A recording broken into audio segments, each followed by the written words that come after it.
All right, so what's up, guys? All right, so just a quick AliExpress item review. So I had to make a custom USB cable for the Kickstarter I'm doing. Don't ask why I had to make a USB cable, but yeah, you can't buy these. This is whatever. I'll explain that in another video. So I wanted to wrap it in a covering so it would look just like a regular cable. So I found this stuff on AliExpress, and it's basically a rubbery, bendy shrink wrap. It's really rubbery and bendy. So I thought I'd give it a try and let you know what I think. Okay, and just one thing, if you guys want to try this stuff out, if you look at the listing, so the shrink ratio of this stuff is not, it doesn't shrink as much as like the regular shrink wrap. So you could take a look and it'll give you like the ratio of the actual shrinkage.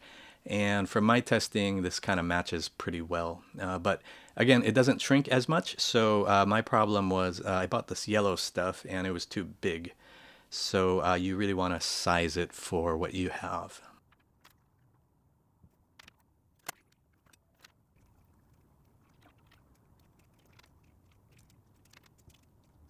Okay, final verdict. Yeah, it works. It's kind of lumpy here, but I don't think that's a fault of this stuff. I just had the wires kind of all around there. But yeah, this is just for prototyping. So, but this is enough to protect my cable. It is bendy. Yeah, and actually if you, yeah, in another video, I'm going to actually show you how I sourced my own custom USB cables from Alibaba, and they're insanely cheap. But yeah, if you're interested, I'm going to walk you through the whole process of me going from start to finish with a Kickstarter. And if you want to see me fail miserably, you're welcome to do that. That'll be, it's going to be a ride anyway. But yeah, so I wouldn't use this for all your shrink wrap needs. I think if you're just doing electrical connections, I would use the regular stuff. This is not so easy to work with.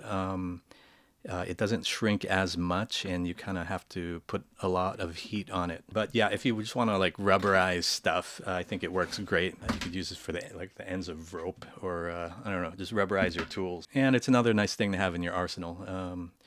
And like me, I don't know, I like rubbery stuff, so it works well. All right, guys, that's it. All right, take care. See ya.